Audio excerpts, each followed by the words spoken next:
윤태곤 실장님. 네. 내일 이제 많은 언론들이 신년사를 이제 기사를 쓸 텐데, 들었을 때 가장 핵심 내용은 뭐였으며, 총평을 한번 해주시죠.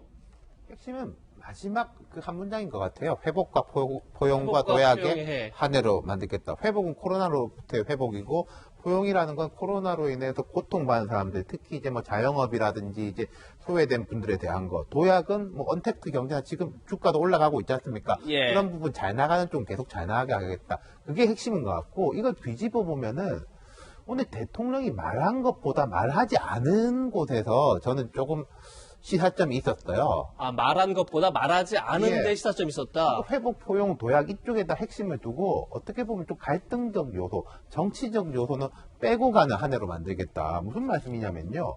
검찰, 공수처라는 단어가 안 나왔습니다. 예. 현 대통령이 한 몇 년 동안 이런 연설을 할 때 검찰이라든지 공수처라는 단어가 안 나온 적이 없거든요.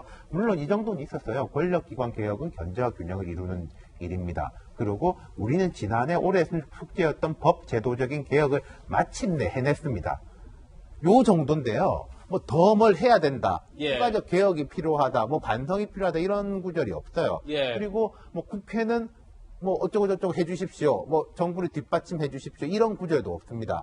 그리고 최근에 이제 중앙지법에서 위안부 일본 정부의 배상 판결이 나가지고 그게 이제 그렇죠. 국제적 갈등 요소로 올라오고 있는데 일본에 대한 이야기도 없어요. 예. 중요하게 생각하지 않아서 없다라기보다는 이런 갈등 사안들 갖고 가지 않겠다라는 것으로 저는 좀 해석을 하고 있습니다. 네. 예. 총평하자면. 그런데 갈등 사항을 청와대가 무시하고 갈 수는 없는 거 아닙니까? 아니 어떻게 그렇죠. 해야 되지만 예를 들어서 신년사에서는- 지금 한 일주일 있으면은 그 기자회견이 있으면은 제가 예. 말한 대통령이 말하지 않은 부분에 대해서 기자들이 다 질문할 물어볼 테고, 겁니다. 예. 근데 그 질문에 대답하는 거하고 우리가 힘을 싣는 거하고는 조금 다르다라는 게 대통령 이야기인 것 같고 그 키워드 세 가지가 회복, 포용, 도약이겠죠.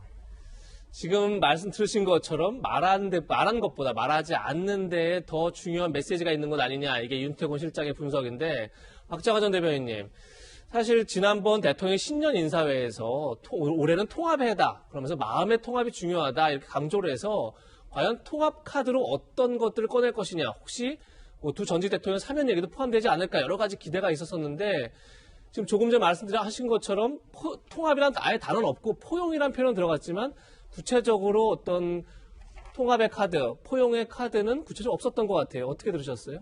말씀하신 것처럼 일단 지난 연말부터 사실은 그 두 전직 대통령의 사면에 대해서 우리 사회가 관심이 굉장히 높아져 있었는데 그 건에 대해서 전혀 뭐 말씀을 안 하셨어요. 그러니까 뭐 이미 어제부터 여러 보도들을 통해서 예상은 됐습니다만 그 전혀 얘기를 안 한 거는 저희가 앞서 얘기했던 주제와 또 좀 연관이 되지 않나. 그러니까 친문 강성 지지자들 그리고 여론의 추이가 반대 여론이 좀 많다 보니까 그거에 대해서 분명하게 말씀을 안 한 경향이 좀 있지 않나라는 생각이 듭니다. 그리고 윤태곤 실장 앞서 말씀 주신 거와 연관된 얘기인데 저는 그동안 쭉 있었던 문재인 대통령의 신년사에 비해서 굉장히 이게 어쩌면 실질적으로 마지막 신년사임에도 불구하고 어정쩡하고 때로는 좀 유약해 보인다는 느낌을 받았어요. 그러니까 같은 취지입니다만 지금 우리 국내 문제로에도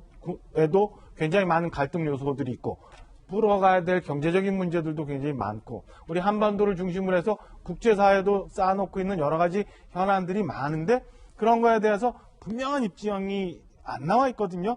과거에 비하면 굉장히 애써 피해가려는 모습들을 좀 보였던 것 아닌가라고 저는 아주 좀 박하게 평가를 좀 하고 싶은데요. 그런 면에서 최근에 일부 정치를 떠난 대통령, 정책에만 집중하는 대통령의 모습을 청와대가 만들어가겠다는 일부 보도도 있었는데 그런 거를 염두에 뒀던 건지라는 생각이 들 정도로 저는 조금 너무 이제 1년 4개월 정도 남은 기간 동안에 대통령으로서 그러니까 우리나라 최고 통치자이자 최고의 정치 지도자로서 뚫고 나가야 되는 무슨 결기나 아니면 정책 전환이나 방향 수정이나 이런 거에 대해서 전혀 언급이 없었던 것은 어떤 의미인지 굉장히 좀 아쉽게 느껴진 대목이었습니다. 네.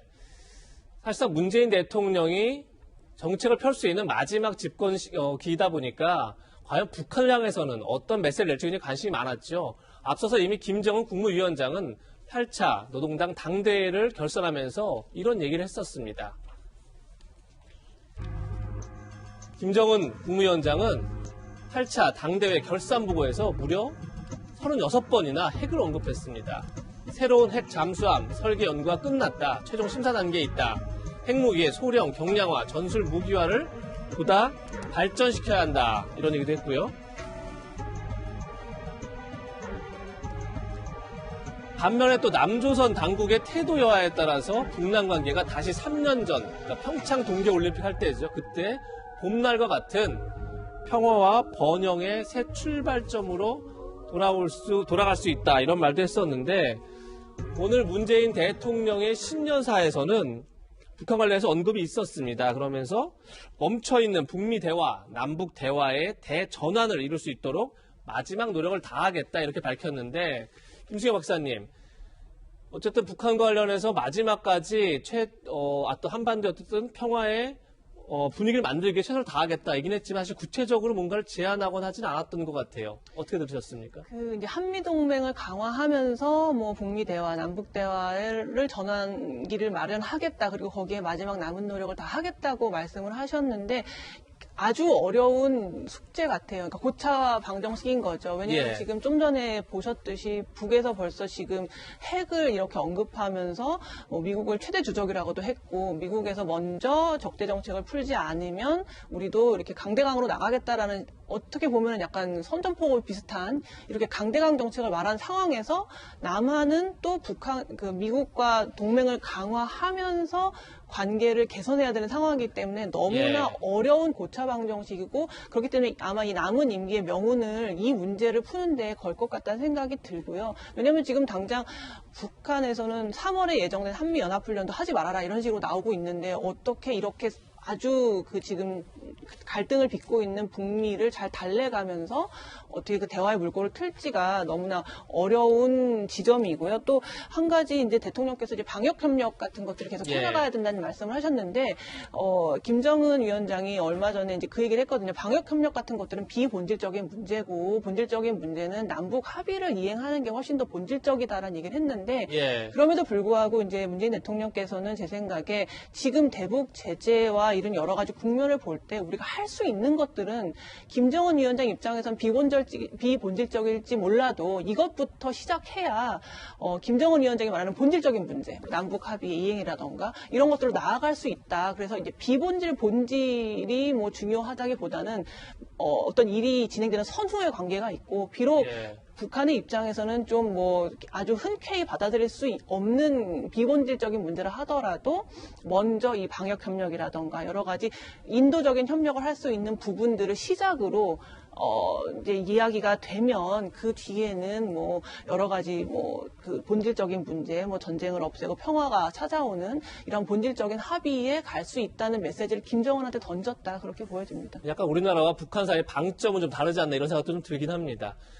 오늘 신년사에 또 하나 눈에 띄는 것 자체가 코로나 관련해서 이제 포용적 회복을 강조하면서 다음 달이면 백신 접종을 시작할 수 있다. 우선순위에 따라 순서대로 전 국민 무료로 접종할 수 있다. 이렇게 이제 밝혔는데 손정희 변호사님, 그래서 대통령이 이제 세게 받은 것 같아요. 다음 달부터 백신 맞을 수 있고 전 국민 무료 백신 할 수 있다. 이렇게 밝혔는데 결국 지금 올해 제일 큰 관심은 과연 코로나에서 우리나라가 얼마나 빨리 회복되느냐 이걸 텐데 어떻게 들으셨습니까? 국민들이 가장 원하는 것은 일상으로의 회복이죠. 사실 잃어버린 1년이라고 생각될 정도로 2020년 많이 힘들었고 사실 외로웠던 분들도 많으실 텐데 코로나의 위기를 극복한다는 것 곧 경제 위기도 극복한다는 것이거든요. 지금 자영업자분들이나 여러분은 취약계층에서 굉장히 어려운 목소리들이 커지고 있어서 일단 코로나를 극복하는 것이 경제 위기를 극복하는 것이다. 이런 점을 강조하셨다라는 것이고요. 회복이라는 단어에 굉장히 감성적인 부분이 들어가 있습니다. 우리가 예상하지 못했던 위기에 도래했고 그래도 지금까지 잘 버텨준 것은 국민들의 뜻이었는데 국민들에게 이렇게 이야기를 했습니다.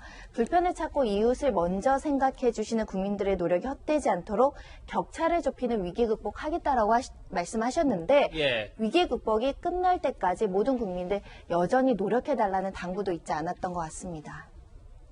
네, 저희가 대통령 신년사 빠르게 짚어봤는데요.